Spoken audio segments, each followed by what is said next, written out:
آج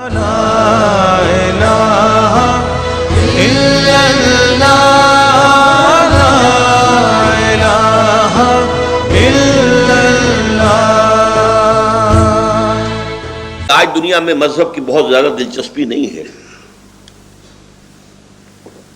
اور یہ معاملہ خالصتاً مذہبی ہے، اس لیے عام طور پر تو لوگ اس کی گفتگو بھی پسند نہیں کرتے۔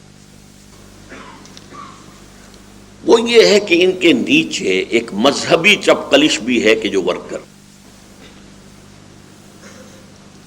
وہ مذہبی چپقلش کیا ہے؟ اس میں سب سے ایکٹیو یہودی ہے، یہودی کہ جو اپنے کئی صدیوں کی جد و جہد اور محنت کے نتیجے میں عیسائی دنیا کو فتح کر چکے ہیں، لیکن وہ سب ایک جیسے نہیں ہیں۔ عیسائی رومن کیتھولکس نے بھی ہتھیار ڈال دیے ہیں، لیکن ان کے دلوں میں یہودیوں کی محبت نہیں ہے۔ آج بھی فرانس کے اندر اینٹی سیمیٹزم یہ پھر سر اٹھا رہا ہے، باقاعدہ آپ ٹیلی ویژن پہ دیکھتے ہوں گے۔ فرینچ گورنمنٹ بڑی تشویش میں ہے، یہودیوں کے خلاف غصہ اور نفرت کہ یہ ہیں وہ جنہوں نے ہمارے خدا کے بیٹے کو سولی چڑھایا تھا، لیکن بائی اینڈ لارج وہ سرنڈر کر چکے ہیں۔ ان کا پوپ جو ہے وہ ایبسالو کر چکا ہے، یہودیوں کو وہ حضرت عیسیٰ علیہ السلام کے سولی دیے جانے سے بری کر چکا ہے۔ ان یہودیوں کا پروگرام کیا ہے؟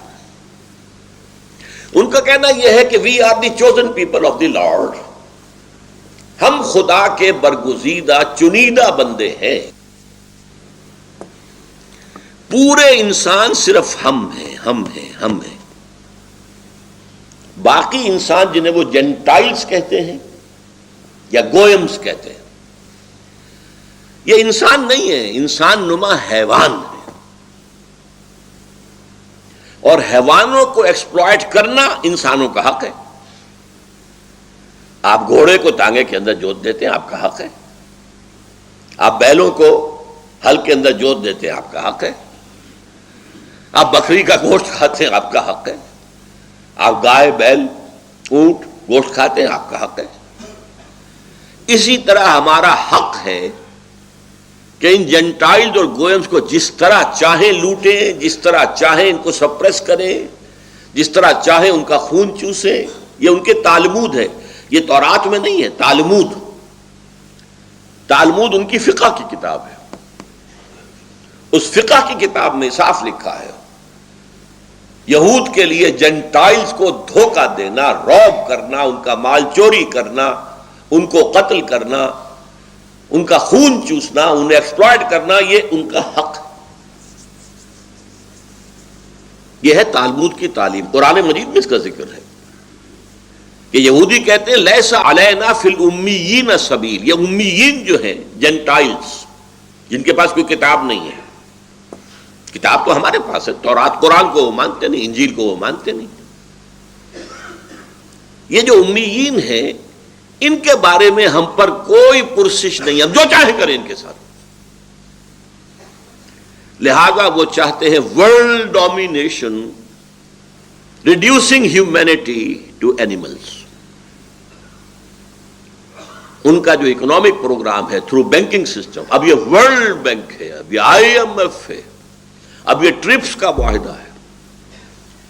پیش نظر کیا ہے کہ پوری دنیا مزدوروں میں کنورٹ ہو جائے، وہ کام کریں، جو کچھ ان کی یافت ہو بینک کے سود کی شکل میں وہ ہم کھینچ لیں۔ پوری دنیا پہ حکومت ہمیں نہیں کرنی ہے۔ اگر دنیا میں حکومت کریں گے، دنیا میں ریوولٹ ہوگی، محکوم ہمارے خلاف بغاوتیں بھی کریں گے، ہم انہیں قتل کریں گے، وہ بھی تو ہمیں کریں گے نا۔ ہم ان فلسطینیوں کو قتل کر رہے ہیں تو فلسطین بھی تو آتے ہیں سوسائڈ بام کر کے، کبھی 20 کبھی 15 مار جاتے ہیں، تو کیا ضرورت ہے؟ اصل مقصد حکومت سے کیا ہوتا ہے؟ ٹیکسز لینا، ریونیو لینا ہے، بس۔ وہ ٹیکس اور ریونیو ہم لے لیں گے اپنے بینکنگ نظام کے تحت، اپنے ملٹی نیشنل جو بڑی بڑی کارپوریشنز ہیں ان کے ہاتھ میں کاروبار ہوگا. باقی دنیا، اب آپ کو معلوم ہے، کبھی یاد ہوگا گلی گلی مشینیں لگی ہوتی تھی ایریٹڈ واٹرز کی. وہ جو بوتل ہوتی تھی جس کے اوپر کے ایک لگا ہوا ہوتا تھا پلا، اس کا شیشے ہی کی، گلی گلی لگے ہوئے. کسی کے پاس تھوڑا سا پیسہ ہے، اس نے لگا لیا ایک پمپ، اب وہ بنا رہا ہے بوتلیں اور بیچ رہا ہے. اب کیا ہے؟ اب آپ صرف ڈسٹریبیوٹر ہو سکتے ہیں. آپ 7 اپ کے ڈسٹریبیوٹر ہو سکتے ہیں، پیپسی کے ہو سکتے ہیں، کوکا کولا کے ہو سکتے ہیں. آپ مینوفیکچر کچھ نہیں کر سکتے. پہلے کیا ہوتا تھا؟ ڈھابے کھلے ہوئے، غریب آدمی نے ایک چولہا جلا کر اس کے اوپر کچھ ڈال کر بیٹھا ہوا ہے جھونپڑی کے اندر، ڈھابا ہے، کھا رہے لوگ. اب ختم. اب 5 اسٹار. اور کل میں نے پڑھا ہے کہ دبئی میں 7 اسٹار ہوٹل بنا ہے. 7 اسٹار، کئی $1000 ایک رات کا وہاں کرایہ ہے. ہم تو 5 اسٹارز کو رو رہے ہیں. اب کیا ہے؟ ملٹی نیشنلز ہیں، یہ چینز ہیں، پرل کانٹیننٹل ہے، شیرٹن کی چین ہے، ہالیڈے ان کی چین ہے پوری دنیا کے اندر. یہ ملٹی نیشنل. تو یہودیوں کا ایک پروگرام ہے پوری دنیا کی اکنامکس ایکسپلائٹیشن. اور اس میں کیا ہے؟ اصول کیا ہے کہ جیسے اگر آپ گھوڑے کو اپنے ٹانگے میں جوتتے ہیں تو شام کو اگر آپ نے کچھ کمائی کی تو اس میں تھوڑا سا حصہ اس کا چارہ، اس کو دال ڈالیں گے، کچھ چنا ڈالیں گے، تو اگلے روز جوتیں گے نا. تو اگلے روز جوتنے کے قابل ہونے کے لیے کچھ نہ کچھ اس کو بھی دو. سبسسٹنس لیول تو اس کو بھی دینا پڑے گا نا. لہذا محنت کرو، مزدوری کرو، تمہیں ویج مل جائے گی، لیکن اس کی ملائی ہم کھینچ لیں گے. World domination through economic exploitation, یہ گلوبلائزیشن ہے. اور اس گلوبلائزیشن کے خلاف اگر ری ایکشن ہے تو یورپ میں ہے، امریکہ. ہمیں تو پتہ بھی نہیں کیا ہو رہا ہے دنیا کے اندر، ہماری اویئرنیس ہی نہیں ہے. ہندی میں کہیں گے ہماری جانکاری ہی نہیں ہے. ہمیں کیا پتا نوع انسانی کی قسمت کے بارے میں کیا فیصلے ہو رہے ہیں. یہ کبھی ڈیووس میں جمع ہو رہے ہیں، کبھی واشنگٹن میں جمع ہو رہے ہیں، یہ گلوبلائزیشن کے لیے کبھی کہیں جمع ہوتے ہیں، کبھی کہیں جمع ہوتے ہیں. کیا ہو رہا ہے؟ سوچ کیا رہے ہیں؟ نمبر 2، یہود کے پروگرام میں کیا ہے؟ Greater Israel. ایک بڑی مملکت ہمیں ضرور بنانی ہے in the heart of the Arab world. یہ گریٹر اسرائیل ان تمام علاقوں پر مشتمل ہوگا جہاں کبھی یہودی رہے ہیں، ایک ذمہ دار اور آزاد قوم کی حیثیت سے. ویسے تو ڈائسپورا میں پوری دنیا میں رہے یہودی نہیں، لیکن اسرائیل، فلسطین، شام، ترکی کا مشرقی اور جنوبی حصہ، مصر کا گوشن یا جوشن جو زرخیز ڈیلٹا ہے، زرخیز ڈیلٹا، اور عراق اور سعودی عرب کا شمالی حصہ جس میں خیبر جہاں یہودیوں کے قلعے تھے اور مدینہ منورہ جہاں 3 قبیلے آباد تھے. ان علاقوں پر مشتمل ایک گریٹر اسرائیل ہمیں بنانا ہے. اس کی طرف پیش رفت ہو رہی ہے. عراق فتح ہوا، امریکہ نے کیا تو کہا شیرون نے کہ عنقریب عراق پر ہمارا قبضہ ہوگا. تیسری چیز جو ان کے پیش نظر ہے وہ مسجد اقصی اور قبۃ الصخرہ کو گرا کر تیسرا معبد سلیمانی، اسے ٹیمپل کہتے ہیں، 3rd ٹیمپل آف سولومن بنانا ہے. پہلا ٹیمپل حضرت عثمان نے بنایا تھا، مسجد، ہم تو مسجد کہیں گے، وہ ٹیمپل کہتے ہیں. یہ 1000 قبل مسیح میں بنا تھا. 587 قبل مسیح میں نیبوکڈنیزر بادشاہ تھا عراق کا. اسی لیے اسرائیل کو سب سے زیادہ خطرہ عراق سے تھا کہ پہلے بھی ہماری تباہی ایک عراقی بادشاہ کے ہاتھوں ہوئی تھی، نیبوکڈنیزر. اس نے ٹیمپل گرا دیا تھا، ریز ٹو دی گراؤنڈ، ختم. پھر اسے بنایا 150 برس کے بعد. پھر سن 70 عیسوی حضرت عیسیٰ علیہ السلام کے حوالے سے ان کے رفع سماوی کے 40 برس بعد پھر رومیوں نے اسے بھی گرا دیا. ٹائٹس رومی، اردو یا عربی میں تیتوس لکھتے ہیں اسے، توئے، یہ توئے واو سین تیتوس، ٹائٹس. اور سن 70 سے آج تک وہ گرا پڑا ہے، تقریباً 2000 برس، 1833 برس ہو چکے ہیں، یا 27 یا 33. وہ گرا ہوا. اب ہمیں دوبارہ بنانا ہے اسے، اور اس کی جگہ پر چونکہ مسجد اقصی بنا دی گئی تھی، اور اس کی جگہ پر ہی اس پتھر پر، اس چٹان پر جہاں سے حضور کا شب معراج کے اندر آسمانی سفر شروع ہوا تھا، اس پر اموی خلیفہ عبد الملک بن مروان نے ایک قبہ، ایک گنبد بنا دیا تھا. اگر آپ کبھی BBC وغیرہ میں دیکھتے ہیں یروشلم سے کوئی نمائندہ بات کر رہا تو پیچھے کیا ہوتا ہے؟ بہت بڑا قبہ سنہری. وہ ہے القبۃ الصخرہ. ان دونوں کو ہم گرائیں گے اور اپنا تیسرا معبد، تیسرا ٹیمپل تعمیر کریں گے، اور اس میں پھر لا کر 2 کام کریں گے. اینیمل سیکریفائس کا دوبارہ آغاز ہوگا. یہودیوں کے ہاں سب سے بڑی عبادت جو تھی وہ قربانی کی تھی. نماز کی اتنی اہمیت نہیں تھی جتنی قربانی کی تھی، اور وہ ہیکل سلیمانی میں قربان گاہ پر قربان کیے جاتے تھے جانور. اس وقت سے وہ قربانی جو ہے وہ موقوف ہے، نہ وہ ہیکل سلیمانی ہے نہ قربانی ہے. تو ایک تو اینیمل سلاٹر، قربانی جو ہے، جیسے ہمارے ہاں عید کی قربانی ہے، وہ قربانی جو ہے دوبارہ شروع ہوگی. اور نمبر 2، حضرت داؤد کا تخت جو ہے لا کر جما دیا جائے گا، اور وہاں سے ان کا مسایہ حضرت مسیح نہیں، جس مسایہ کے وہ منتظر ہیں، جن کی پیشین گوئیاں تھیں تورات کے اندر، اور ان پیشین گوئیوں کے مصداق حضرت مسیح آئے.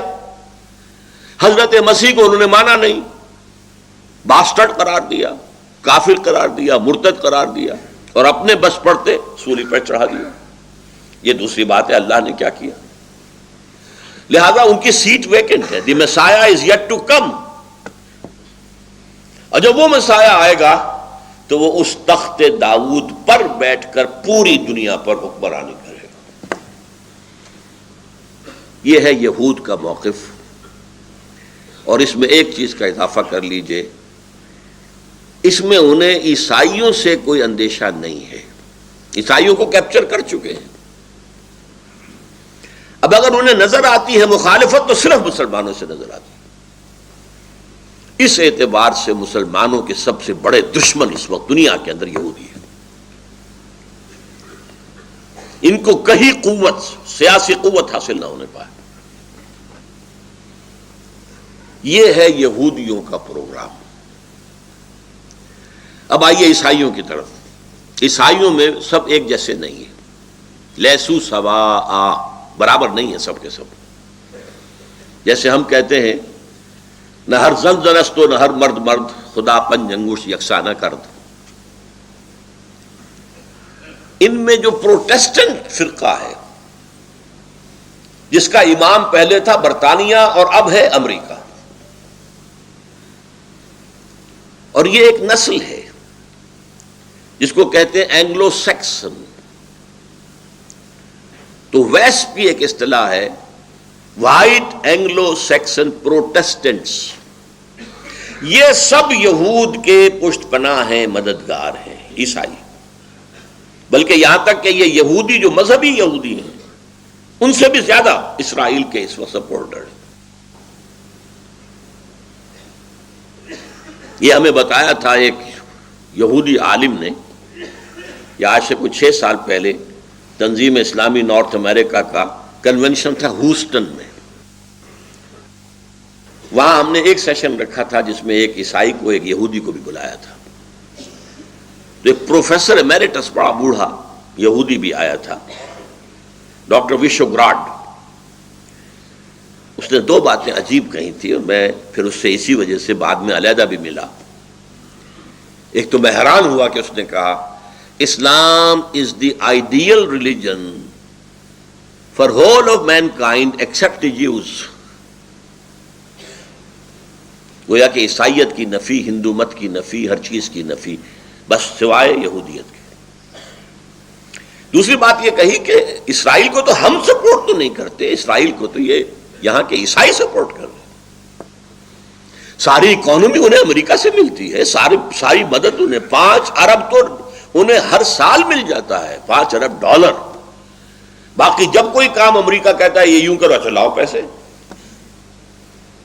10 ارب کا معاملہ تھا جب اس بش کا باپ تھا، سینئر بش. 10 ارب وہ مانگ رہے تھے سیٹلمنٹ کے لیے کہ ہم یہاں پہ یہودیوں کو سیٹل کرنے کے لیے آبادیاں بنائیں، پیسے دو، 10 ارب چاہیے ہمیں. اس نے ایک شرط لگا دی کہ تم پیس ٹاکس شروع کرو پیلسٹینینز کے ساتھ، تب میں دوں گا. یہودی ناراض ہوئے، پیچ و تاب کھائے، لیکن ماننی پڑی اس وقت شرط. لیکن اس کی سزا یہ دی اس کو کہ اگلے الیکشن میں 0 ہو گئے. 10 ارب لے لیے، بدلہ اسے چکا لیا. تو عیسائیوں میں یہ Protestants, especially the Baptist, especially the evangelist, اب یہ الفاظ ایسے ہیں کہ جو آپ نہیں سمجھ سکتے، ان کی اکثریت ہے امریکہ کے اندر، اور وہ سپورٹ کر رہے ہیں اسرائیل کو. اور کس بنیاد پر کر رہے ہیں؟ ذرا فرق ہے، مختلف. وہ بھی قائل ہے اس کے کہ آرمگیڈون ہونی چاہیے، عالمی جنگ تیسری جلد از جلد ہونی چاہیے، اس کے نتیجے میں گریٹر اسرائیل وجود میں آنا چاہیے، اس کے نتیجے میں 3rd ٹیمپل تعمیر ہونا چاہیے، اس کے نتیجے میں تھرون آف ڈیوڈ لا کر رکھا جائے، تخت داؤد علیہ السلام. تب حضرت عیسیٰ نازل ہوں گے دوبارہ اور اس تخت کے اوپر بیٹھ کر پوری دنیا پر حکومت کریں گے. یعنی پروگرام وہی ہے، فرق کا ہے. وہ اپنے مسیح اور یہ اپنے حضرت مسیح جیسس کرائسٹ ان کے منتظر. ان کے خیال میں ان کا مسیح آئے گا، وہ بیٹھے گا تخت داؤد پر. ان کے خیال میں حضرت عیسیٰ اتریں گے، وہ بیٹھیں گے تخت داؤد پر. اور یہ تخت داؤد کس بلا کا نام ہے؟ ریسنٹلی مجھے اس کے مطالعے کا موقع ملا. ایک پتھر تھا جس پر کہ بیٹھ کر حضرت داؤد کی کورونیشن ہوئی تھی، تاج پوشی ہوئی تھی، بادشاہ مانا گیا تھا. ظاہر بات ہے کہ وہاں کوئی تھرون تو تھے ہی نہیں، ایک پتھر کے اوپر بیٹھ کر وہ کام ہوا. اسی پتھر پر حضرت سلیمان کی تاج پوشی ہوئی. وہ پتھر ان کے ہاں چلا آ رہا تھا. سن 70 عیسوی میں جب رومن جنرل نے تباہ کیا ہے معبد کو، تو وہ پتھر لے گیا روم سے وہ چلا گیا آئرلینڈ. وہ بہت بڑی جو کیتھولک جو آبادی ہے، آج بھی جنگ ہو رہی ہے کیتھولک کے اندر اور پروٹیسٹنٹس کے اندر آئرلینڈ میں. وہاں سے وہ آیا ہے انگلینڈ میں. انگلینڈ میں وہ پتھر جب آیا تو 14ویں صدی عیسوی میں اس کو ایک کرسی کے اندر سیٹ کے اعتبار سے بنا دیا گیا. اب وہ تھرون بن گیا، جیسے کہ تھرون ہوتے تھے، لیکن اس کی سیٹ اسی پتھر کی بنی ہوئی. وہ اب بھی موجود ہے، پتھر رکھا ہوا ہے Westminster Abbey. Westminster ان کی پارلیمنٹ کی عمارت ہے. اس پارلیمنٹ کے ساتھ ایک چرچ ہے، ویسٹ منسٹر ایبے. اسی ایبے میں جا کر کوئی پرنس کی شادی ہوتی ہے، اسی طرح کرسی پہ بیٹھ کر انگریزوں کا حکمران جو ہے اس کی تاج پوشی کی جاتی ہے. یہ ابھی تک روایت چلی آ رہی ہے. تو ان کا خیال یہ ہے کہ وہ تخت بھی لا کر ہم رکھ دیں گے اس معبد میں کہ جو بنے گا، اور پھر اس پر حضرت مسیح نازل ہوں گے. اب یہ دونوں چیزیں سائیڈ بائی سائیڈ جا رہی ہیں. تھوڑا سا اختلاف اگر ہے تو یورپین جو مین طاقتیں ہیں، یورپ، سینٹرل یورپ کی اصل قوتیں کون سی ہیں؟ France and Germany. باقی چھوٹے چھوٹے ملک ہیں. انگلینڈ وہ ویسے بھی مین یورپ سے تو علیحدہ ہے، وہ تو ایک جزیرہ ہے، اور ویسے بھی وہ زمیمہ ہے یو ایس اے کا۔ اس حوالے سے یہ جو ہیں یہاں کیتھولک آباد ہے، جو کہ پوپ کو مانتے ہیں اپنا سربراہ۔ پروٹیسٹنٹس کا کہنا ہے کہ یہ جو اختلاف ہے، جرمنی اور فرانس ایک طرف عراق کی جنگ کے اندر وہ شامل نہیں ہوئے، علیحدہ رہے، یہ اختلاف صرف سیاسی نہیں ہے، صرف عالمی سطح پر اپنے آپ کو ایسرٹ کرنے کا مقابلہ نہیں ہے، بلکہ یہ اختلاف مذہبی بھی ہے۔ وہ کیتھولکس ہیں، یہ پروٹیسٹنٹس ہیں، اور پروٹیسٹنٹس جو ہیں یہ کیتھولکس کو کافر کہتے ہیں، انفیڈلز، اور پوپ کو شیطان کہتے ہیں۔ ان کا ایک رسالہ نکلتا ہے ماناما، فلاڈلفیا سے، امریکہ سے، ٹرمپٹ، کچھ عرصے سے میں اس کو دیکھ رہا ہوں۔ ان کا کہنا یہ ہے کہ اصل میں اس وقت جو یورپ ایک ہو رہا ہے، یہ معاملہ سیاسی نہیں ہے، مذہبی ہے، اور پوپ اس کے درمیان میں ہے۔ اصل موونگ جو طاقت ہے وہ پوپ کی ہے، اور یہ پوپ واقعتاً ایسا ثابت ہوا ہے کہ جس نے موو کیا ہے پوری دنیا میں۔ اس سے پہلے پوپ اپنے گھر میں بیٹھا رہتا تھا ویٹیکان میں، باہر نہیں نکلا، اور یہ پوپ بڑھاپے کے باوجود سخت ترین کہاں کہاں گیا۔ یہ چاہتا ہے ہولی رومن امپائر دوبارہ دنیا میں ریوائیو کرنا، وہ ہولی رومن امپائر جو پوری یورپ پر چھا گئی تھی، اور افریقہ اور ایشیا کے بھی بہت سے علاقوں کے اوپر چھائی ہوئی تھی، شمالی افریقہ اور مغربی ایشیا۔ اس ہولی رومن امپائر کو قائم کر کے، اور یہ یورپ کی قوتیں جو ہیں یہ چاہتی ہیں کہ یہ فلسطین کو فتح کرے، اسرائیل بھی ختم، پیلسٹینین سٹیٹ بھی ختم کرے، اور ایک رومن کیتھولک حکومت وہاں پر قائم کرے۔ اسی لیے ایک مرتبہ میں نے دیکھا تھا نیوز ویک میں، ایک جملہ بڑا پیارا تھا فلسطین کے بارے میں، too small a geography but too big a history. 5000 سال کی تاریخ اس سے وابستہ ہے، یہی حضرت ابراہیم تھے، اسحاق تھے، یعقوب تھے، اس یہودیوں کا بھی مقدس ترین مقام یہی ہے۔ عیسائیوں میں حضرت عیسیٰ یہیں پیدا ہوئے، یہیں سولی چڑھے ان کے عقیدے کے مطابق، یہیں انہوں نے تبلیغ کی، گیلیلی اور مختلف علاقوں میں، لہذا یہ عیسائیوں کا بھی صدر بہت محترم مقام ہے، مسلمانوں کا بھی ہے، وہ حرم کہتے ہیں، تیسرا حرم یہ ہے، پہلا حرم حرم مکی، دوسرا حرم حرم مدنی، تیسرا حرم حرم الحرم الشریف، یہ مسجد اقصی۔ یہاں سے حضرت محمد صلی اللہ علیہ وسلم کا اسینٹ ٹو دی ہیون، آسمان کی طرف ان کی جو بلند جانے کا معاملہ تھا، یہاں سے شروع ہوا تھا۔ لہذا ٹو اسمال جیوگرافی ہے کتنا، ہماری ریاست بھاولپور جو ہوتی تھی اتنا ہے کل، اس سے زیادہ رقبہ نہیں ہے، لیکن تاریخ اور مذاہب کا کانفلوئنس۔ لہذا اب آپ دیکھیے، یہودیوں کا نقشہ یہ ہے، عیسائیوں کا نقشہ یہ ہے، کیتھولکس کا نقشہ یہ ہے کہ وہ یہاں ایک رومن کہتے، جیسے انہوں نے تیمور وہاں اس کو تقسیم کرا کر اور وہاں ایک رومن کیتھولک حکومت قائم کی ہے۔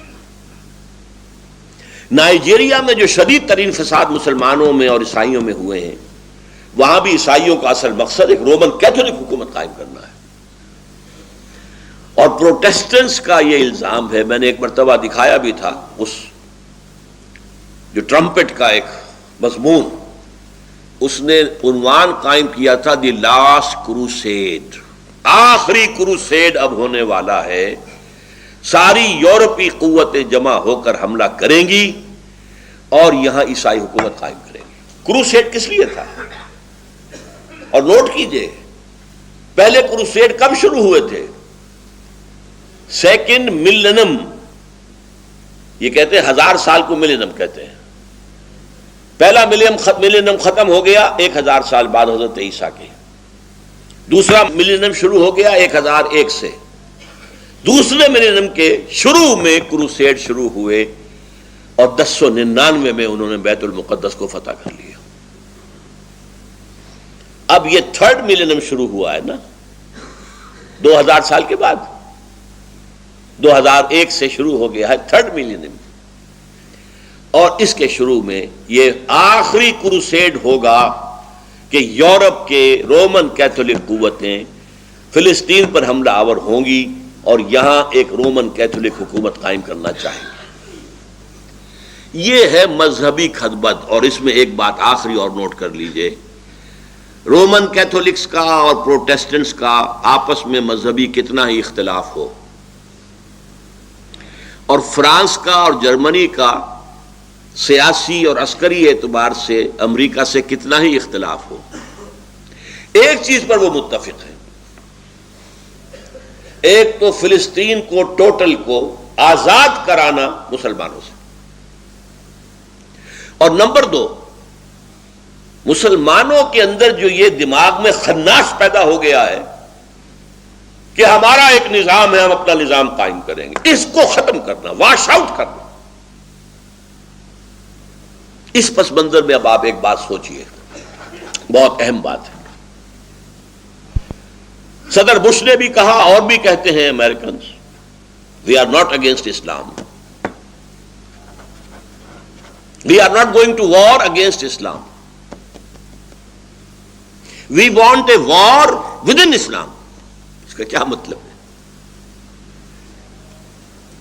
اسلام 2 ہے، ایک اسلام مذہب ہے، ایک خدا کو مانتے ہیں، اس کی نماز پڑھتے ہیں، اس کے حکم پر روزہ رکھتے ہیں، اس کے حکم کے مطابق حج کرتے ہیں، عمرہ کرتے ہیں، زکوٰۃ بھی دیتے ہیں جن کو اللہ توفیق دیتا ہے، ان کے عقائد ہیں، ان کے کچھ سیریمنیز ہیں، عیدیں ہیں، عید الاضحیٰ ہے، عید الفطر ہے،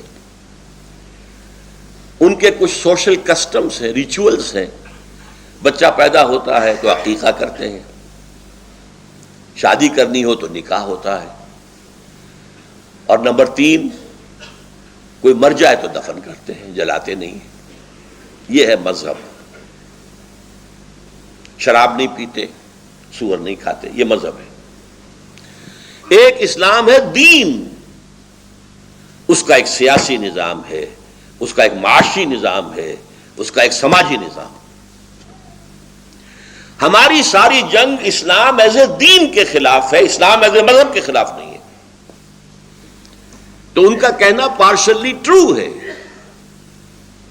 ہم مذہب اسلام کے خلاف نہیں ہیں، اور اس کی وہ گواہیاں دیتے ہیں، دیکھو تم یہاں آتے ہو اور یہاں کالوں کو گوروں کو کنورٹ کر لیتے ہو، ہم نے کبھی اعتراض کیا؟ تم یہاں آتے ہو، ہماری چرچز، ہماری سینیگوگز خریدتے ہو، مسجد بنا لیتے ہو، ہم نے کبھی اعتراض کیا؟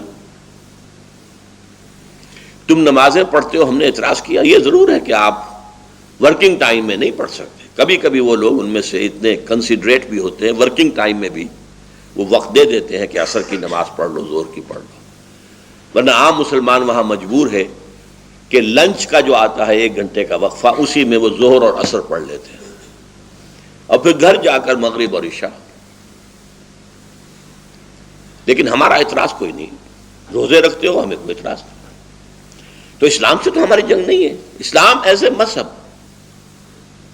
وی آر ریڈی ٹو ایمبریس، بلکہ رمضان میں ہم وائٹ ہاؤس میں افطاری بھی دے دیں گے، بلا لیں گے بہت سے لوگوں کو، آؤ بھائی افطار کر، اور عید کے موقع پر کوئی کومومریٹو جو ہوتے ہیں سٹیمپ وہ بھی ایشو کر دیں گے، یہ تہوار تو تمہارا ہے، اور یادگاری ٹکٹ ہم جو ہے ایشو کر رہے ہیں۔ تو اس اسلام سے ان کی کوئی جنگ نہیں ہے، they are ready to embrace, اس لیے کہ سیکولرزم کا اصول یہ ہے، سیکولرزم لا مذہبیت نہیں ہے، لا دینیت ہے، ہما مذہب لا دینیت۔ ہما مذہب کیا مطلب؟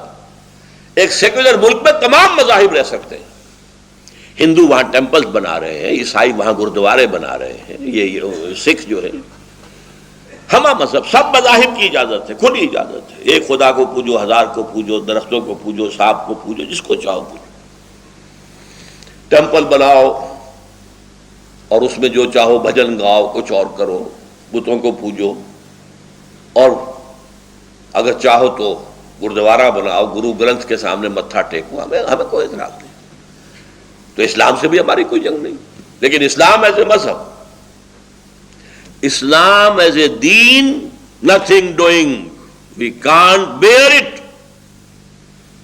اس کو ہم نے ختم کر کے دم لینا ہے۔ میں نے پہلے ایک بات کہی تھی، اس کو یہاں دوبارہ ذہن میں تازہ کر لیں، 50 برس تک جو کولڈ وار چلی ہے وہ مذہب پر نہیں تھی، نظام پر تھی، کیپٹلسٹک سسٹم ورسس کمیونزم، نظام کی بات تھی،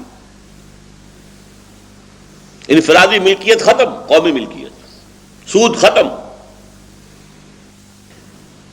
پیسہ نہیں اپنے پاس رکھ سکتے، بس ویجز کھاؤ، ویجز دیں گے وہ کھا لو، رفتہ رفتہ اجازت دی گئی، تم اپنے گھر کے کسی صحن کے اندر سبزیاں بولو اور وہ سبزیاں جو ہے اپنے دروازے پر رکھ کر بیچ لو، اس کی اجازت ہے، بس، اور کوئی پرائیویٹ بزنس نہیں، نو فارمز، نو فیکٹری، نو شاپ۔ تو آج اصل میں اس اسلام کے خلاف جنگ ہے جو ڈکلیئر کی جا چکی ہے، اسی لیے کہتے ہیں وار ود ان اسلام۔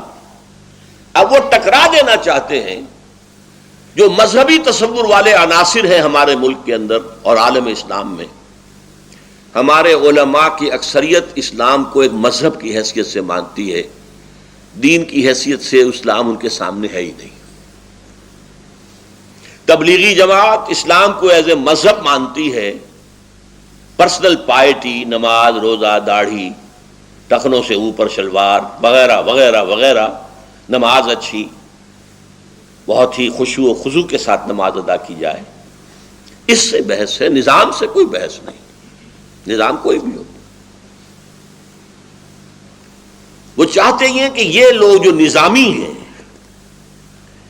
ان نظامیوں کو کرش کر دیں، یہ مذہبی لوگ، لہذا مذہبی لوگوں کو سپورٹ کریں گے،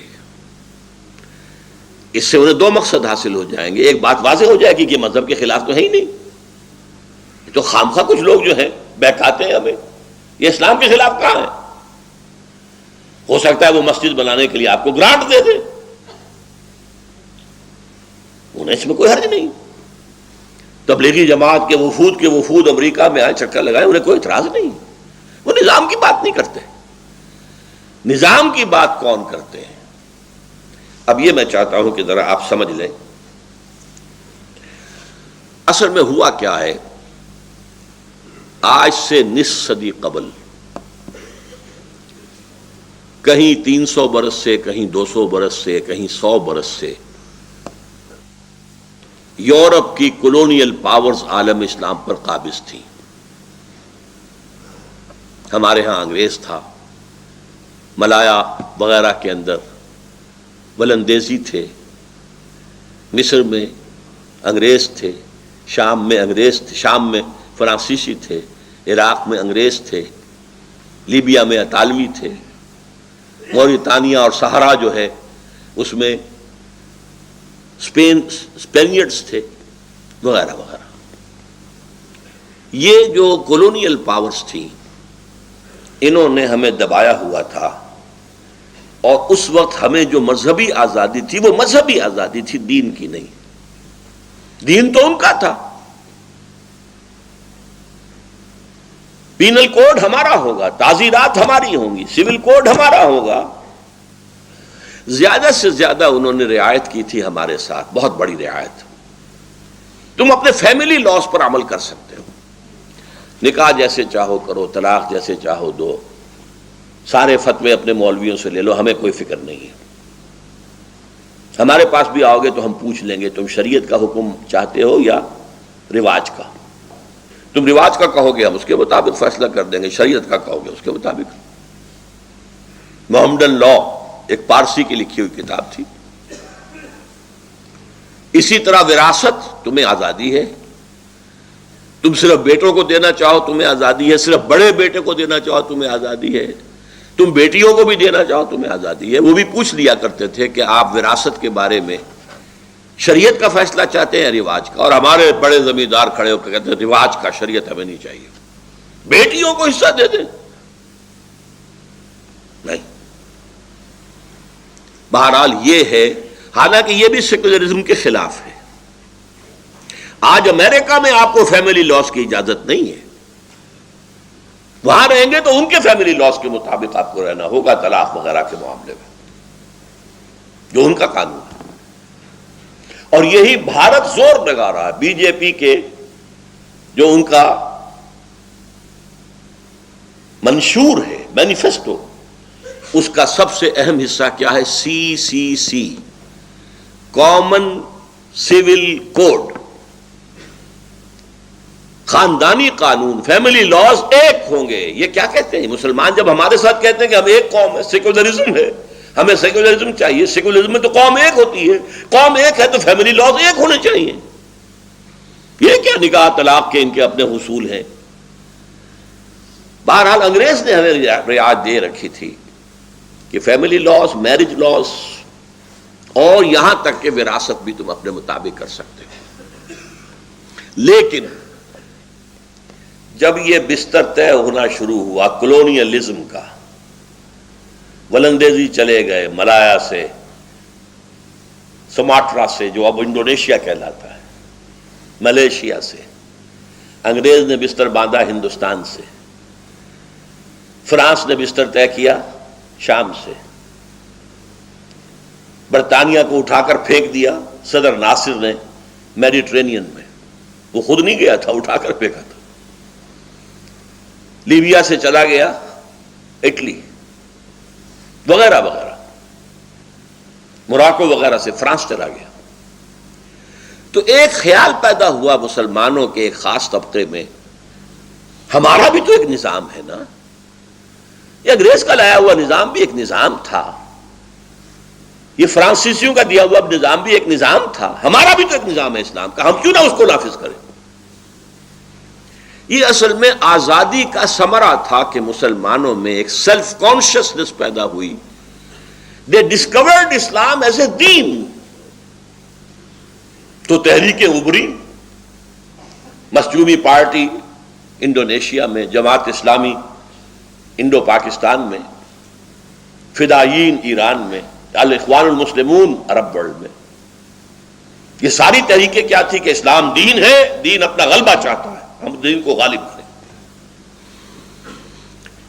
لیکن دو فیکٹرز ایسے تھے جس کی وجہ سے، بلکہ تین، آج تک کہیں کامیابی نہیں ہو سکی۔ پہلا فیکٹر یہ تھا کہ انگریز ہوں، فرانسیسی ہوں، اطالوی ہوں، انہوں نے اپنے 100، 150، 200 سالہ دور میں جو حکومت کی تھی، جو نظام تعلیم بڑھایا تھا، اس سے جو اس ملک، ان ملکوں کی ایلیٹ کلاس تھی، وہ ان کے رنگ میں رنگی گئی تھی، انہی کی تہذیب، انہی کی بولی، انہی کی زبان، انہی کا لباس، انہی کا ذہن، انہی کی سوچ، انہی کی فکر، انہی کا فلسفہ۔ اور جب گئے ہیں تو حکومت ان کے حوالے کر کے چلے گئے، گویا کہ بائی پراکسی انہی کی حکومت جاری رہی۔ اور اس طبقے کے نزدیک بھی اسلام صرف مذہب ہے، وہ دین اسلام سے واقف ہی نہیں ہے، چاہے وہ پرویز مشرف ہوں اور چاہے وہ فاروق لغاری ہوں اور چاہے وہ کوئی ہو۔ دوسری بات، ان مسلمان تحریکوں نے طریقہ کار غلط اختیار کیا۔ اسلام ایک نظام کی حیثیت سے حضور نے برپا کیا تھا، اور یہ دوبارہ ہو سکتا ہے تو صرف حضور ہی کے طریقہ کار پہ ہو سکتا ہے۔ انہوں نے سمجھا وہ تو آؤٹ آف ڈیٹ ہے، پرانا ہے، چلو الیکشن میں حصہ لو، اس سے اسلام نافذ کریں گے۔ اس میں ناکامی ہوئی تو گولی چلانی شروع کر دی، فلاں کو مار دو، فلاں کو مار دو، سادات کو مار دو، سادات مر گیا تو حسنی مبارک آ کے بیٹھ گئے۔ ابھی کل پرسوں میرے پاس ایک نوجوان آیا تھا کہ میرا دم گھٹ رہا ہے، میں چاہتا ہوں پرویز کو قتل کر دوں۔ میں کہتا تمہارا دماغ خراب ہے، ایک پرویز کو قتل کرو گے تو اور کوئی پرویز آ کے بیٹھ جائے گا، فائدہ کیا ہوگا؟ کہاں تبدیلی ہوئی ہے؟ حکومت فوج کے ذریعے سے کوئی تبدیلی ہوئی ہے آج تک؟ اس اعتبار سے یہ غلط میتھوڈالوجی جو ہے اس نے ان تحریکوں کو کہیں کامیاب نہیں ہونے دیا۔ اب ان دو اعتبارات سے اچھی طرح سمجھ لیجئے۔ نمبر ایک، ہمارے عوام کے ذہنوں پر علماء کا جو تسلط ہے، لہذا وہ تصور دین سے واقف ہی نہیں ہے، وہ اسلام کو ایز اے مذہب جانتے ہیں۔ نمبر دو، یہ جب بستر لپٹے ہیں استعمار کے، تو جو نیچے حکومتیں بنی ہیں وہ انہی کے تربیت یافتہ لوگ تھے، تربیت دادا لوگ تھے، چاہے آئی سی ایس آفیسرز تھے اور چاہے وہ بڑے بڑے لینڈ لارڈ تھے جن کے بچوں کی تعلیم مغرب میں ہوئی ہے۔ پھر پگاڑا صاحب بھی تو، یہ دونوں بھائی لے جائے گئے تھے ان کے والد کو پھانسی دینے کے بعد انگلینڈ میں، وہاں ان کی تربیت ہوئی ہے نا۔ اور بھی جتنے بڑے بڑے جاگیردار ہیں ان کے بچے تو وہاں تربیت حاصل کر کے آتے ہیں جہاں سے ان کی برین واشنگ کر دی جاتی۔ اور تیسرے، دینی تحریکوں کی غلط میتھوڈالوجی، یا بیلٹ یا بولٹ، دونوں غلط، یکساں غلط۔ اب میں اپنی گفتگو ختم کر رہا ہوں اس بات پر، اس پورے پس منظر میں یہ بات واضح ہے کہ اس وقت اسلام اور مسلمانوں کا مستقبل بہت تاریک ہے، بہت تاریک ہے، بہت تاریک ہے۔ امریکہ جیسی سپر پاور، عالمی تہذیب کے 3 لحاف اور دینی مذہبی سطح پر عیسائیت اور یہودیت کا گٹھ جوڑ اور دشمنی اسلام سے، اور تیسرا اس ٹرائنگل کے اندر شامل ہو گیا ہندوستان، مشرکین، ان کی قوت، ان کی طاقت، ذرائع ابلاغ پر ان کا قبضہ، نظام تعلیم کو اب جو نیا رنگ دے رہے ہیں این جی اوز کے ذریعے سے، ان سب کے ہوتے ہوئے الرغم اسلام ایز اے دین کم سے کم مستقبل قریب میں اس کا کوئی امکان نظر نہیں آتا۔ ہاں، اسلام ایز اے مذہب وہ باقی رہے گا۔ ملا کو جو ہے ہند میں سجدے کی اجازت، ناداں یہ سمجھتا ہے کہ اسلام ہے آزاد۔ اسلام آزاد نہیں ہوگا، ہاں مذہب اسلام موجود رہے گا۔ البتہ یہ صرف مستقبل قریب کی بات ہے، مستقبل بعید میں کیا ہونا ہے؟ ناز اتنا نہ کریں ہم کو ستانے والے، اور بھی دور فلک ہیں ابھی آنے والے۔ Tables will be turned. یہ کب ہوگا، کیسے ہوگا، اس موضوع پر اب میں گفتگو کروں گا۔ میرا آج کا جو ہے خطاب، اس کے ویڈیو یا آڈیو آپ حاصل کریں، دوبارہ سنیں، سہ بارہ سنیں، بار بار سنیں، لوگوں کو سنائیں، تاکہ انہیں جانکاری ہو، انہیں معلوم ہو دنیا میں ہو کیا رہا ہے، کون سی قوتیں ہیں، اور اسلام بطور دین کس دور سے ہدف بن چکا ہے ان تمام ورلڈلی پاورز کا، چاہے وہ امریکہ ہے اور چاہے وہ یورپ کا سینٹرل حصہ، ان سب کا ٹارگٹ اسلام ایک دین کے اعتبار سے ہے۔ اقول قولی ھذا واستغفر اللہ لی ولکم ولسائر المسلمین والمسلمات۔ گلوبل ٹوڈے یوٹیوب کے ساتھ لاتا ہے دیش ودیش کی تازہ خبریں اور نئے نئے ویڈیوز۔ ہمیں سبسکرائب کریں اور تازہ خبروں کے لیے بیل بٹن دبائیں۔ Global today.